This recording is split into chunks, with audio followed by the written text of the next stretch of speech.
ഒരു ദിവസം കൂടി ഇതാ സ്റ്റാർട്ട് ചെയ്ത് രാവിലെ 5:30 ആകുമ്പോൾ ഞാൻ നടക്കാൻ പോകും. തിരിച്ച് വന്ന് 6:30 അപ്പോൾ നോക്കിയപ്പോഴേനും മക്കൾ ടി വി കാണുമായിരുന്നു. കണ്ടില്ലേ വീട്ടിൻ്റെ കോലമൊക്കെ നോക്ക്, ഫുൾ അലങ്കോലമായി കിടക്കുമായിരുന്നു. ഇന്നലെ രാത്രി ഒന്നും ചെയ്യാൻ പറ്റിയിട്ടില്ലായിരുന്നു. ഞാൻ രാവിലെ തന്നെ ചായക്ക് പാലടുപ്പത്ത് വെച്ചിട്ടുണ്ട്, ബാക്കി പണികളൊക്കെ ചെയ്യാൻ തുടങ്ങിയിട്ടുണ്ടായിരുന്നു. ഇടയ്ക്കിടയ്ക്ക് അടുത്ത് വന്ന് നോക്കുന്നുണ്ട് അമ്മ എന്താ ചെയ്യണേന്ന്. അപ്പുറത്ത് ഹസ്ബൻഡ് ആണെങ്കിൽ കാറ്ററിങ്ങിന് പോയതാണ്. ഇവിടെ ഇടയ്ക്കിടയ്ക്ക് കാറ്ററിംഗ് ഉള്ളതുകൊണ്ട് ആ പണികളിലായിരിക്കും. ഹസ്ബൻഡും അച്ഛനും ഇവിടുത്തെ ചേട്ടന്മാരെല്ലാവരും ചെയ്യുന്നുണ്ട്. വീട്ടിൽ തന്നെ നമ്മൾ പണിയെടുക്കുന്നതാണ്.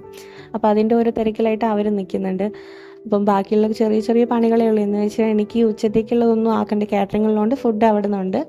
പിന്നെ രാവിലത്തേക്കുള്ള ബ്രേക്ക്ഫാസ്റ്റ് മാത്രം ചെയ്താൽ മതി. ഒരുപാട് പാത്രങ്ങളുണ്ടായിരുന്നു. എന്ന് വെച്ചാൽ ഇന്നലെ ഇതുപോലെ സദ്യ ആയതുകൊണ്ട് ഒരുപാട് കൂട്ടം വിഭവങ്ങളൊക്കെ ഉണ്ട്. അതിൻ്റെ ഓരോരോ പാത്രങ്ങളും കഴുകാനുണ്ടായിരുന്നു. എല്ലാം ഇന്നലെ ചെയ്യാൻ പറ്റിയില്ല, ഫുള്ള് ടയേർഡായിപ്പോയി. ചെയ്യാൻ പറ്റിയില്ലെങ്കിൽ ഹസ്ബൻഡും ചെയ്യുന്നു. പക്ഷേ അവർക്ക് ഈ പറഞ്ഞ പോലെ കാറ്ററിംഗ് ഉള്ളതുകൊണ്ട് അതിന് സമയം കിട്ടിയിട്ടില്ല. കഴുകി കഴിഞ്ഞപ്പോഴേനും പാല് തിളച്ചിട്ടുണ്ടായിരുന്നു. ഇവിടെ 3 വീതം വേണം ചായ ഇടാനായിട്ട്. ഒന്ന് എനിക്ക്, ഞാൻ പാലിപ്പോൾ ഡയറ്റ് തുടങ്ങിയതുകൊണ്ട് ഇപ്പം പാലാണ് രാവിലെ കുടിക്കുക. പിന്നെ മക്കൾക്ക് ബൂസ്റ്റ് ഇട്ട് കൊടുക്കും. പിന്നെ അതുപോലെ ബാക്കിയുള്ളവർക്കും ചായ ആയിട്ട് കൊടുക്കുകയാണ്. ചായ ഇവർ 3 മക്കളാണ്. അപ്പം 3 വീടും നമ്മുടെ അടുത്തടുത്താണ്. അപ്പം നമ്മൾ എല്ലാവർക്കും വേണ്ടി ഒരുമിച്ചാണ് ചായ ഇടുക. രാവിലെയും വൈകിട്ടും അങ്ങനെ ഒരുമിച്ചാണ് ഇടാറുള്ളത്.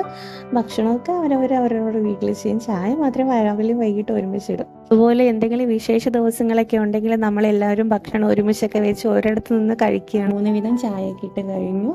അതിനുശേഷം ഞാൻ ചെടികൾ കുറച്ച് വെച്ചിട്ടുണ്ടായിരുന്നു അടുക്കളയിൽ. അപ്പോൾ അതിൻ്റെയൊക്കെ 3 ദിവസം കൂടുമ്പോൾ ഞാൻ വെള്ളമൊക്കെ മാറ്റി മാറ്റി വെക്കാറുണ്ട്. പിന്നെ കുറച്ച് ക്ലീനിങ് പരിപാടിയൊക്കെ ആയിരുന്നു. ഒന്ന് ജസ്റ്റ് ഒന്ന് റഫായിട്ടൊന്ന് തുടച്ച് പോയിട്ടുണ്ട്. ജോലിയൊക്കെ ചെയ്ത് കഴിഞ്ഞിട്ട് വീണ്ടും തുടങ്ങണം. അപ്പോഴേക്കും മോന് സ്കൂളിൽ പോകാൻ ടൈം ആയിട്ടുണ്ട്. അവന് സ്കൂളിൽ നിന്ന് ഉച്ചയ്ക്ക് ഭക്ഷണം കഴിക്കും. അപ്പോൾ അതിന് പ്ലേറ്റും സ്നാക്സും വെള്ളമൊക്കെ ബാഗിലെടുത്ത് വെച്ചിട്ടുണ്ട്.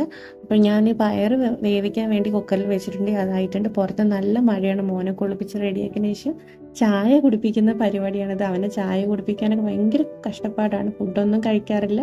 അതിൻ്റെ ഇടയ്ക്ക് മോള് വന്ന് അപ്പോൾ അടുത്തും അവളുടെ കയ്യിൽ കുപ്പി ഗ്ലാസ് ഉള്ളതിൻ്റെ കള്ളനോട്ടായിരുന്നു നോക്കിയത്.